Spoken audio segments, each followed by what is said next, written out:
السلام عليكم ورحمة الله. أعوذ بالله من الشيطان اللعين الرجيم. بسم الله الرحمن الرحيم. الحمد لله رب العالمين. الصلاة والسلام على سيدنا ونبينا حبيب قلوبنا وطبيب نفوسنا وشفيع ذنوبنا أبا القاسم المصطفى محمد على محمد وعلى أهل بيته الطيبين الطاهرين واللعنة الدائمة على أعدائهم أجمعين من الآن إلى لقاء يوم الدين. بسم الله الرحمن الرحيم. رب اشرح لي صدري ويسر لي أمري واحلل عقدة من لساني يفقهوا قولي. May Allah inshallah accept our prayers, our amal, our du'as inshallah, and reward you all for your presence in this majlis. Recite another salawat and gift it to Muhammad wa ali Muhammad. Allahumma salli ala Muhammad wa ali Muhammad. Alhamdulillah, we thank Allah subhanahu wa ta'ala for this great opportunity and tawfiq that we are all together in another important night. And alhamdulillah, the wiladat of Sayyid Zainab salamullah alayha, daughter of Amir al-Mu'mineen. May Allah inshallah make this wiladat and this birthday a blessings for all of us, and inshallah would make us be among the true followers and Shia of Ahlul Bayt inshallah. Any of these Islamic good attributes, ethics, moralities, teachings, any of these aspects you talk and you review, any of these good attributes we talk in our last course, or we're going to talk about it in this course, any goodness that you can find, you can see in Ahlul Bayt. And you can see the perfect example of it specifically are Ahlul Bayt. And some of their children, such as the household, the children of the household of Amir al-Mu'mineen, are the perfect example for all these topics that we're talking about. We talked about the topic of appreciation, the topic of sabr, patience, the topic of husn khulq, good temper. Many other topics we talk. When you look, you see that they all show themselves in the whole life of Sayyida Zainab sallallahu alayhi. That, and of course, she's being trained by who? By Rasulullah Muhammad sallallahu alayhi wa sallam. By Amir al-Mu'mineen, her father, by Sayyida Zahra sallallahu alayha, her mother. Of course, when you say who was the teacher, he was a student of that teacher, so important. Who is around better than these people, right? And she grew up in this household. Who are her role models? Imam Hassan Imam Hussein, the one who she is so close to him. Of course she would be raised in this environment, in this household, to be someone like this. But it's not the main reason just because she was in the household of Amir al-Mu'mineen. Because son of Nuh was biological son of Nuh as well, and you know what happened to him. The reason that Zainab salamullah alayha, she is Sayyida Zainab today, and she is a role model and example for all of us, men and women, is because of her own action, because of her own level of ibadah, because of what she did practically in this dunya. It's very difficult what happened in someone in her life. Imagine, again, we shouldn't just, when it comes to the life of these people, just focus on the sad part of their life. It's not that they were always sad. Of course, the biggest part is what happened in Ashura and Muharram. But in general, if you want to see what made Sayyida Zainab sallallahu to be the best in Karbala, that she carried the message of, Karbala, technically the message of Imam Hussein in Karbala on her shoulders after the Shahadat of Imam Hussein ﷺ. And today, if the Imam Hussein's message and Ashura is alive, is because of Sayyida Zainab sallallahu. You have to look back at her life, what she did throughout the whole her life, that she can pass this big exam in Ashura, in Karbala, right? The same as Abu al-Fadl Abbas alayhi salam. What they did before showed itself. What Yusuf ala nabina wa alayhi wasallam, he did before made him pass that difficult exam. Right? The whole life of Sayyidah Zainab is full of ibadah, full of following and obeying Allah subhanahu wa ta'ala, is full of purity in her life. The whole life of her. That's why you see that Imam talks to her this way. That's why you see Imam relies on her to do some of these responsibilities, right? Therefore, alhamdulillah, now that we're close to the wiladat of them, we're close to shahadat of them, doesn't matter. Even specifically the wiladat, we should be able to find it as an excuse to be able to get closer to them, to their lifestyle. If today in this course we're talking about self-improvement, self-awareness, spiritual awareness, look at the lifestyle of Sayyidah Zainab sallallahu alayhi. The whole meaning of spiritual awareness, you see that in the lifestyle of Sayyidah Zainab sallallahu alayha, and it shows itself. And inshallah we ask Allah to give us more tawfiq to be closer to them inshallah, and to be able to take this opportunity to receive examples and learn examples from their life for ourselves and our future. Recite salawat ala Muhammad wa ali Muhammad. Alright, alhamdulillah. So last Thursday we started a new course. As you see, the theme self-improvement through spiritual awareness. And alhamdulillah, so far we're having good feedbacks. It's a very interesting topic. It needs your cooperation a lot. It's not a simple topic. I would recommend you guys not to miss this topic, any of the sessions, because you might fall behind. It's pretty, interesting, and maybe some of them are new concepts to you that we will talk about inshallah. The first lesson that we are going to talk, and we started last Thursday, is about worship and self-improvement. I'm just going over some of the slides that we had inshallah until last slide that we stopped. So with define self-improvement, first we said we have to define what is self-improvement.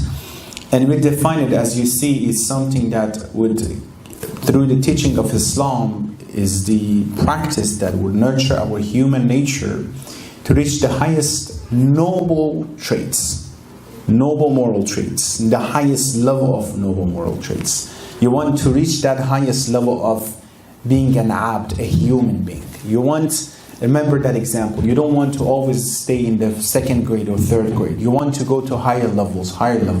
You want to improve yourself. This is what we do in dunya, and of course in akhirah the same, it should be as well. It's a plan, it's a practice self-improvement that you purposely work on that aspect to improve yourself through different aspects that we're going to talk more about this. We talked about what is self, we talked about improvement, and we talked about this ayah of Quran, Surah Shams, ayah 7-10, that the Quran says, whoever tried to clean and purify this nafs, the ego, this person is indeed a successful person. If they leaves it, the failure is actually, when Allah says failure is a true failure. The true failure is for whom? For the one who makes this nafs more polluted, more dirty, right? By the amal that would hurt this nafs more and more and more. We talked about the hadith. This hadith, as you see, different hadiths that we had, that the most important jihad is that person tried to control his nafs or her nafs, to fight, to control with this nafs. And we talk about different aspects of factors associated with self-improvement. We ask many of you guys to help us with this, and alhamdulillah you did in last session. And inshallah we are going to talk about this topic tonight with the salawat ala Muhammad wa ala Muhammad. Allahumma salli ala Muhammad wa ali Muhammad. It is very important to pay attention that last session I asked you guys, those who were here, I said we had some assignment inshallah, and we will have some assignment through this course for each week. I ask you to try to be more aware of yourself for the whole week. I ask you to ponder and think more about yourself, your existence, what you're doing in this dunya, what is the purpose of being this dunya. Be more aware of yourself cognitively. Something that is missing nowadays in our lives. We pay attention to some other people that we work with them mostly. We try to improve the job and the business of some other people or other organization mostly. We're thinking about many other things in this dunyavi aspects. We have less time for our own self to pay attention. What am I doing? What you're doing. Even your health. You go until God forbid something happen, you have a pain, then they say, you know what, I think something is wrong. You don't pay attention to it until. So that's what is going on. But you see that it should be opposite. It should be Allah says you have to pay more attention to yourself. So before we go further, as always, I would like you guys to help me here. And I would like to hear your definition or your understanding of self-awareness. I gave some hints. What do you get from self-awareness? Look at yourself, define it with your own words. I'm not looking again for any philosophical terms and definition. What do you get from self-awareness?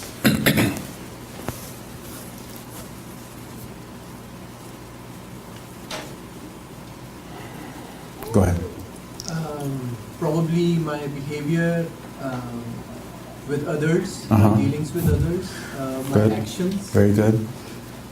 Pay attention to your behavior, to your actions, your interactions with others. Very good, sister. It's a platform to reflect. You look at yourself and then you reflect and analyze good or bad what you've done. Okay, reflect upon your a'mal, your actions, your deeds, what you did, good or bad. Very good. What else? I think you learn more about yourself. Very good. You will learn more about yourself. What part of yourself? I mean, being religious is one side of it. Taqwa, your taqwa. The ability to be able to say no to sins. Ahsan. So you learn the weaknesses where you can say yes or no to your... Very good, very good. Do you remember the hadith that we said, what you said, knowing yourself, what would be the result of that? Yes, this hadith here, مَنْ عَرَفَ نَفْسَهُ فَقَدْ عَرَفَ. The one who would recognize himself or herself would indeed, because of Allah subhanahu wa ta'ala, right? It's not a simple thing that I said when we talk about self-awareness. And by the way, I'm using some specific psychological, secular terms. So I want to shift your mind from going secular and hearing these things to what? To go divine, spiritual with these terms, right? Absolute awareness, absolute success. Success can be a secular term, right? I want you to shift it. Because when I said last session I asked as well, when I say successful person in this dunya, what comes to your mind? Money? Car? House? Bank balance, right? All these worldly things come to your mind. The one who is more famous, more beautiful, quote unquote, more money is more successful. But is this really the true success? But why he is and she is taking medicine to be able to sleep at night, right? When it comes to Allah subhanahu wa ta'ala, definition and terminology is totally different. Allah says, even if you'll be the poorest person, you can be the most successful one. Remember this tradition, Prophet Musa asked Allah, Ya Allah, I want to see your best servant. Of course, after himself, he's a prophet. The best servant, they told him this, they gave him an address. And he went left and right, he got there and he saw a leprous person on the ground. It's like, I think I got a wrong address, Ya Allah, what's going on? Jibreel says, no, this is the right address. He got closer, he saw that he's saying Alhamdulillah, he's thanking Allah subhanahu wa ta'ala for this situation. He couldn't even walk. He was disabled, he was leprous. And it was like, I am your... And in the meanwhile, he saw that he became blind. He's still saying Alhamdulillah. He said, I'm the wali of Allah. Do you have any haja, any request? Right? No, Alhamdulillah. He says, what do you have? He says, I'm the only muwahhid. I'm the only one in this region that believe in one God. You see? It's different. Success is different. Abu Dhar is the poorest person, but today how we're talking about, right? When we say about self-awareness, we're not looking for yoga or doing, some self-meditation, secular perspective. They might help, by the way. We're not saying that they don't help. Certain extent they help, right? What was the definition I had here? Let me go because I want you to pay attention to what we talked about. What it says here? Noble moral traits. We're looking and targeting the most important attributes. We're not talking about if someone is nice to you, you be nice to them as well. No, we're talking about reaching a level. If people are not nice to you, you still should get to the level that, like Ahlul Bayt and Anbiya, you should have the best traits. We call it makarim al-akhlaq, right? That's what we're looking for. All right, very good. What else? Self-awareness. Anything else comes to your mind before I go? Go ahead, sister. Knowing how you react in positive and negative. Ahsan. All your definitions are going to your a'mal, to your actions, by knowing yourself more, right? So self-improvement starts with being aware of ourselves and our behavior. You're right, all of you. Knowing our deficiencies and having a desire to what? To change. You pay attention. Technically, I want to rephrase it. You pay attention to yourself. You know all aspects of yourself. You know what I did was wrong. You know what I did was right. You know what I did, it was not enough. You know that today, the way that I talked to that person, my mom, my dad, my husband, my wife, my employee, my employer, that was right or that was wrong. That means every single, I'm going with the higher level. It's not easy what I'm saying. For a simple abd, sometimes pay attention to yourself. For an abd with makarim al-akhlaq, is going to reach the highest level. Every single behavior, you have to watch it. You have to know what you're doing. For an abd, let me tell you, the person, a surgeon in the surgery room that is doing surgery over the mind of someone, can you expect or can you give him a right for a second be neglectful about what he's doing and then disturb and do something wrong? He says, no, your job is so delicate. Your job is so important. You're not supposed to make any single mistakes, right? That's what the whole, pay attention to this. Because the job is so sensitive. If you want to be that abd, every single minute you have to be aware of yourself, what you're doing. Be focused. Be focused, right? Be aware of yourself and your nafs. Know yourself better. How many people you know, I know that you know, they do wrong, but when you ask them, no, they try to justify it. No, that's fine. That's me. You take it or leave it, if you don't want.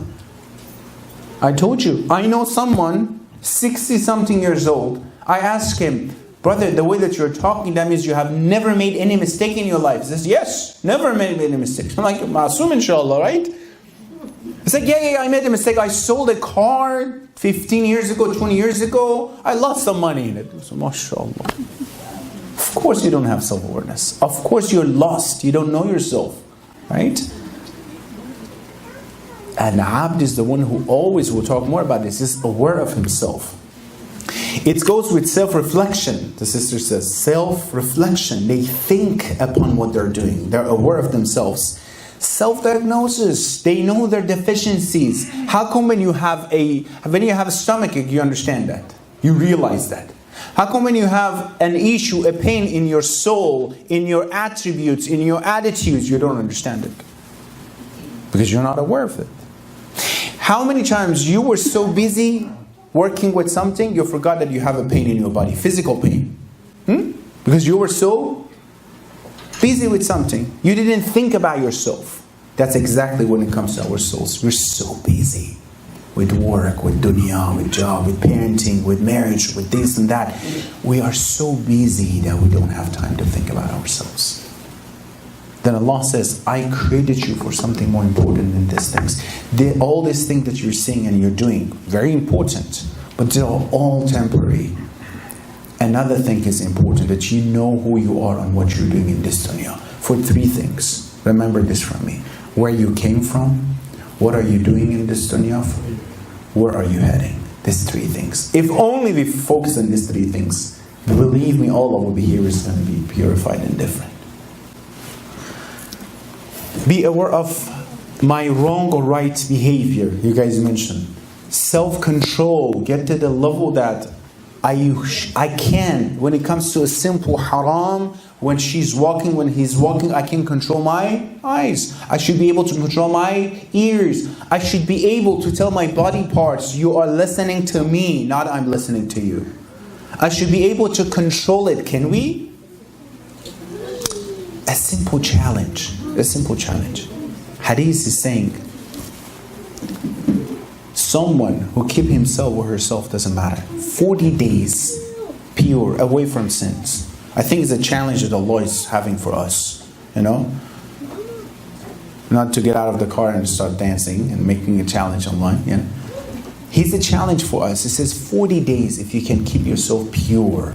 Allah, you know, at the beginning he said, you're insulting me. 40 days I can't do that? 40 days you keep yourself away from haram, all harams. Jarat yanabi'ul hikmah. The springs of wisdom comes from your heart to your tongue. As a result of being away from it. For 40 days. Try it if you can. All of us, we have to see if we can. Self-control. Have a plan to change the unrighteous behavior and improve the righteous behavior. Remember at the beginning it says a plan. It's something we have to work on this. So therefore, the whole thing is about what? And I want you guys and me, myself, inshallah, in these weeks that we have in front of us and next week as well, to keep practicing it. Have a notebook with yourself, because this course is all about taking notes. Have a notebook, small notebooks with yourself, and start writing your behavior, right or wrong, throughout the day and throughout the week. What I did today was right, what I did, the way that I did was right, the way that was wrong. Try to judge yourself, not someone else, yourself. What we do usually is what? Opposite. In any issue, we judge the other person. If you didn't do that, I wouldn't have said that. You made me angry. Because of you, I couldn't study. Because of him, I couldn't get a good score, right? But judging ourselves. No, I should have done better. No, that's my fault actually. Hadith from Imam Raza alayhi salatu wassalam. Remember 10 signs of wisdom that Imam introduced. I told you guys before, inshallah we'll say it more later on. It says when she's doing something good for others, they consider it very minor. Very minor. I didn't do anything. When others are doing something for them, it's a big deal. Thank you so much. I appreciate it. You know, it's usually sometimes opposite, right? Now let's go to some tips. Very important, I want you to pay attention. It's getting very practical here. Imam Khomeini rahmatullah alayhi, in his book Tahzib al-Nafs, he's recommending these tips that I'm going to give you. He's an arif himself, you know, highest level that of course everyone should know and read their books to see what they did and what they could do in this dunya. Some of the tips, it has different stations and different levels. If you can take a note because you might forget about this. It's like 6 or 7 different stations that you have to go through it. Number 1, when an abd, this is technically our journey towards Allah subhanahu wa ta'ala. From the beginning to the end, to the highest level, to become arif, to reach mysticism and irfan. Okay? The first level starts with what? Being aware that you are a traveler. You will leave this world soon. I'm making it very, very simple and summarized it. Arabic term yaqadha means literally being awake, not asleep. Being aware and awake. The first step towards anything here, if you want to listen to me, the first step is you be awake. If you're asleep, if you're so distracted, you're not going to understand anything. The first step is to be awake. The first step here is that I know that this dunya is a temporary place. Before I change anything, I should know, maybe today, right now, I'm sitting here, is the last minute that I'm taking, or when I go home, I cannot see, maybe I know I won't see you tomorrow, or that's it. It's that short, right? How many times you hear in this email, in that email, Isal Sabab for this person, funeral for that person. We are getting so desensitized about this, right? Yeah, we don't understand what that means. That means next person might be me. There was a nice poetry in Farsi. It says, you see the sheeps, when you see the sheep's animals, they all let them be somewhere, right? For example, they're eating their foods. All of them are eating their foods. And they're taking one by one, the butcher is taking one by one to go, you know, slaughter them. But the other ones are eating very nicely. The gorg, the wolf of Ajal, the wolf of death, is taking one after one from the sheep. Look at this, folks. You know, They're eating, it looks like nothing is going on with them. Next person is you. Right? But you're so desensitized. The first step is to be awake. The first step, I look around. Where have I was so far? Where are you? What am I doing? Do I know myself? Every year I'm thinking about, yes, when it comes to the tax, date, I have to do my tax, and then next year I have to do this, and next year I have to make more, and look for a better job, and this and that, and this is school, and that is school, and this. Okay, these are all important. Of course, we're not against. But we're saying that what else? What else is more important? So Allah created me for these things. So the whole universe is working with this cost. If you're going to, put a number for how much it costs for the sun to function, could you put a number? One single light, how much it costs for us. So the whole universe with this cost is functioning for me just to work and then go home and sleep and eat and Khuda Hafiz one day, inna lillahi wa inna ilayhi raji'un. No, there's something way more important than this. It's like you make a beautiful professional hospital with full modern equipment, and then you make it museum. Children, you go see it. It's like, it doesn't make sense, Yeah, that's important to have museum, but not this much with this. Al-Yaqdat Imam Ali salatu wassalam, the most important arif and the closest one to Allah subhanahu wa ta'ala after Rasulullah. Al-Yaqdatu Nur. This level, this stage is nur, is light. When you have a nur, you tell me, when you have a light, you never get lost. When you have a nur, if it's dark here, which dunya is dark, you might bump somewhere, you might hurt yourself, right? But when you have a light, you know the path. Al-Yaqdatu istibsar. Awake, being awake, and awareness is what is intuition. Basira. If you see Zainab Salamun alayha, she knows what she has to do in the palace of Ibn Ziyad and Yazid la'natullah alayhim ajma'in. Because of what? Because they're aware of the situation and themselves. Because they know these things. Awareness and being awake in religion is a favor it is actually bestowed to the one who is aware, who is awake. From who? Allah subhanahu wa ta'ala. The ni'mah should come from Allah, to Allah give the ni'mah to this person to be awake. Quran says, Surah Mu'minun, ayah 115, أَفَحَسِبْتُمْ أَنَّمَا خَلَقْنَاكُمْ عَبَثًا. So did you think that we created you for nothing? وَأَنَّكُمْ إِلَيْنَا لَا تُرْجَعُونَ. And you thought that you will not be brought back to us? You thought whatever you want to do in this dunya, and tomorrow you go back to us and we says, good job brothers, you were working for so and so company, you did a good job in the company, so forget about the rest. No, brother. مثقال ذرة ومثقال ذرة شررية. Small parcel, small little action that you had. I have to stand in front of Allah and I have to answer. Every single word that I'm saying tonight, I have to be standing in front of Allah and says, why did you say that? That was wrong. You had this opportunity to sit here and they were believing you, they were listening to you. Why did you say it from your own understanding? Where was it? Even one single letter, I have to be responsible. Different levels, of course, is more sensitive different ways. We created you for something more important. We created you to be aware. So what is the first stage again? Tell me. I want someone to rephrase it for me.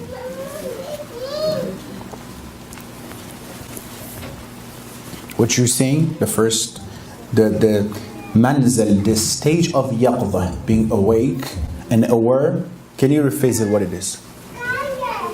Don't worry, it's just very, the first levels. We're going to practice together. Go ahead, sister. Knowing that this life is temporary and our creation here for a bigger reason, something that goes beyond this life. Good. I don't feel that he is recording it with the most modern cameras with highest resolution, better than your camera without. How can I get to that feeling of Allah's presence in my life? Belief in faith. You know that there is somebody who is watching you. That's a prerequisite.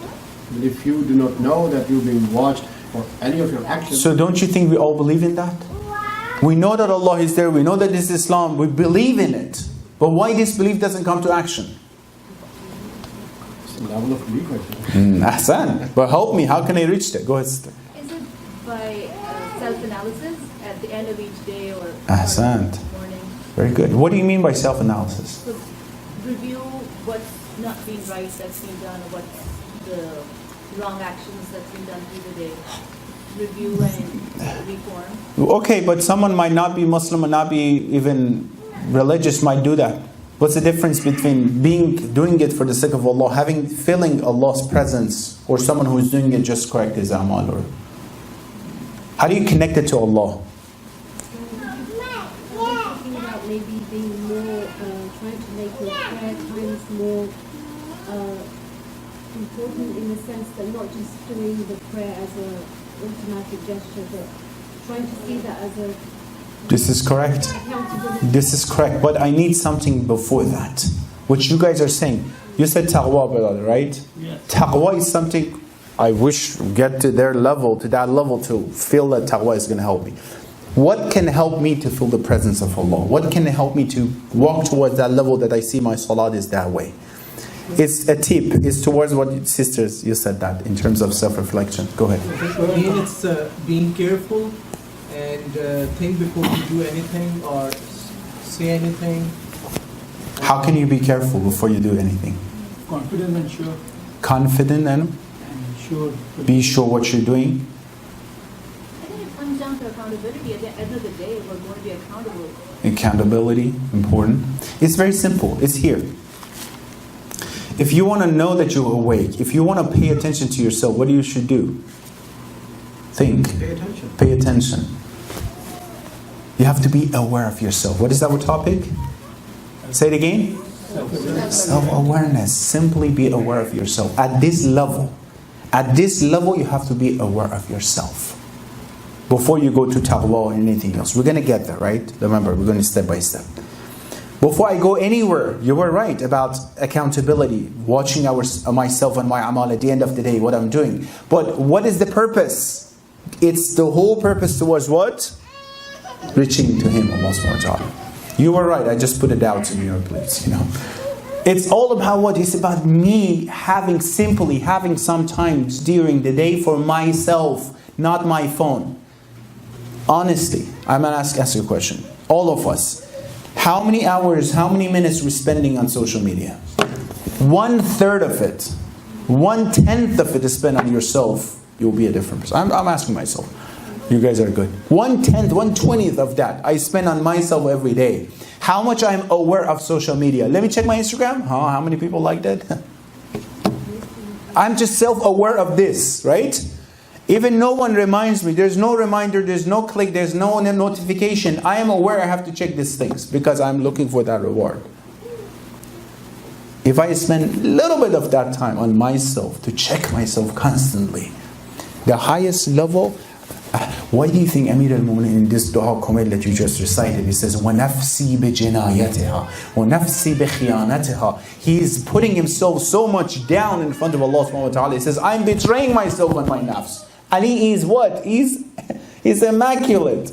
He's infallible in front of Allah, because he says, whatever I'm doing is not enough when it comes to Allah subhanahu wa ta'ala. Imagine you have a very special guest.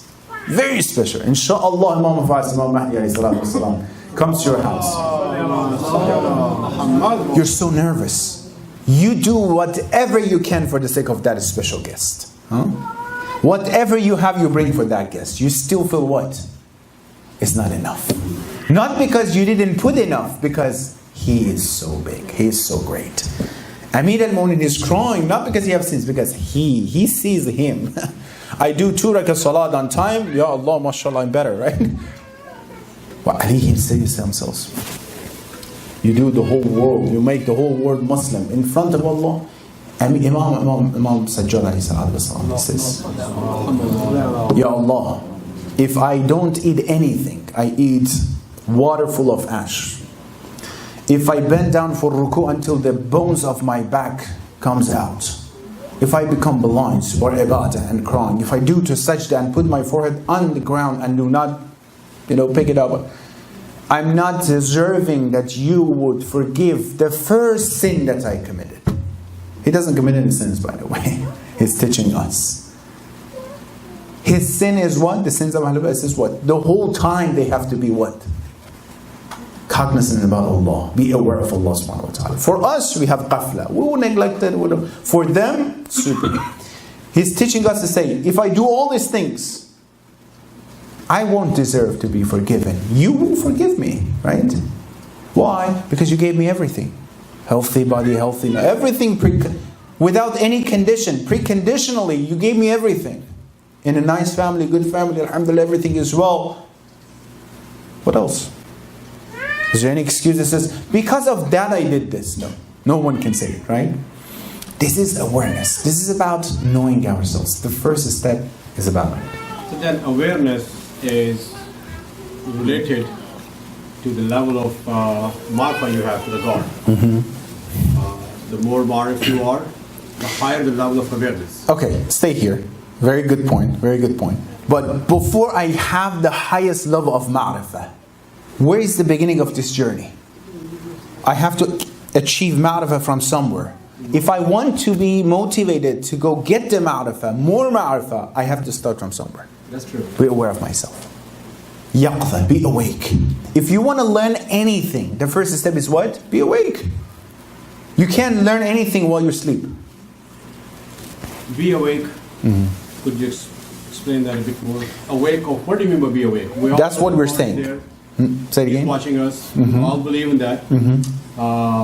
His awakeness could be different from his could be different from mine. So what are the factors which determine the awakeness that he is more awake than me? Is that a simple marfa? I'm not looking at anybody else. I'm looking at myself only and only. You're judging. You're saying, oh, he's better than me or I'm better than... In this level of ma'rifah and abd is just thinking about it's him and her and Allah subhanahu wa ta'ala. So this is the first step. First step. Words. This journey. Okay. This journey of irfan and getting closer to Allah subhanahu wa ta'ala, right? What is it here again? Self-awareness is about I'm watching my behavior. I'm aware of what I'm doing in this dunya. I started realizing and knowing my deficiencies. I want change. I'm thirsty of change. So if you write down, as you mentioned earlier, that at the end of the day, you write down your good behaviors of the day and the bad behaviors of the day. Are you going to ask someone that these are my behaviors, I've written down which are good, which are bad? Good question. How would you analyze yourself? Very good question. There are two ways that you can do. Number one, you yourself be aware of that. You write it down. The way that I did this, that was wrong. That was right. You be the judge for yourself. We'll talk about this in later stages. You be the judge for yourself. You know that what you did wrong, right? Second, if you need a help, a partner, you can have. You can have a brother or sister in this path and this journey to help you. You know what is the meaning of behind Islamic brotherhood? To be together is this level of ma'rifah. We have many of the scholars. They find someone partner in irfan, in mysticism, to help them. Can you watch my amal? I am asking you. You're not going to be nosy and intrusive, right? Watch my amal during this week. Tell me if I do something wrong. Right? But in this level, it's all about yourself. Do we have any standardized behavior that you compare your behavior with that one in order to determine what is right for me could be right in his eyes? The standard is Islam. So who's going to The standard is Islam. The standard is Islam. In Islamic moralities and ethics, is it acceptable that I talk to someone this way? Is it haram? Is it halal? Is it okay that I think this way? How many hours, how many times, how many minutes I'm thinking about Allah? How many minutes I'm thinking about some other things, right? The whole concept. Standard, Allah. Standard, ahkam. Standard, Ahlul Bayt. Standard, Zainab sallallahu alayha. Right? I'm losing my patience so fast here in these things. Let me compare myself to Zainab sallallahu alayha. It's a very far comparison, by the way. But look at that role model, look at myself. With that difficulty, she's still patient, so I think I should improve myself, right? This would be the way that I start this. Remember, this is a very first step. We have many others coming. I don't have any reason to rush into these things. I would like to stay focused on each level, inshallah, get more information, learn more. Throughout the week, inshallah, write down any question you might have. This is an assignment for all of us, including myself first, more than you guys, inshallah, is to try to be aware of yourself. Technically, you can put a reminder in your phone, self-awareness. Every, I don't know, half an hour, 1 hour, rings and reminds you about this. You can put a note for yourself, put it somewhere, however you want. Just try to be more aware of your presence, in the presence of Allah subhanahu wa ta'ala, or the presence of Allah subhanahu wa ta'ala in your life. And like I said, and what you guys said, watching your a'mal, taking notes, writing down. Even in the level, please do not try to be like Ayatollah Irfan right now. Okay, very step by step. Even the first step is just write down the a'mal. Don't do anything. Just write down the a'mal, step by step, because our levels might be different, right? The first step, just write down what a'mal you have. You have notebooks. I know that many of these people, they have notebooks with themselves, some secrets for themselves. So take a note what you did, at the moment you try to be aware of what you did. Was it right? Was it wrong? This is the first level, and then try to be more aware and more awake when it comes to this, inshallah. Alright, so inshallah we'll follow with this. Like I said, we have different levels. This is the very first. Inshallah, we're going to practice this first one. Try to be awake in this week. Awake, aware of yourself, the presence of Allah, yourself, your amal, your behavior. I would like to hear something from you next week, inshallah. Some experiences. Tell me, this last week, I did this. Because it's a practice, inshallah, together, it will be beneficial. So it's not going to be riyah. It's going to be actually beneficial for the whole class, inshallah. So I did this, I was more aware of this, I did that, it helped me. So you can, inshallah, help others to be aware of that technique, inshallah, as well. Any questions? اللهم صل على محمد وآل محمد وعجل فرجهم اللهم عجل لوليك الفرج والعافية والناس ومد في عمره الشريف وزين الأرض بطول بقائه واجعلنا من أعوانه وأنصاره وشيعته يا رحمن يا رحيم ثبت قلوبنا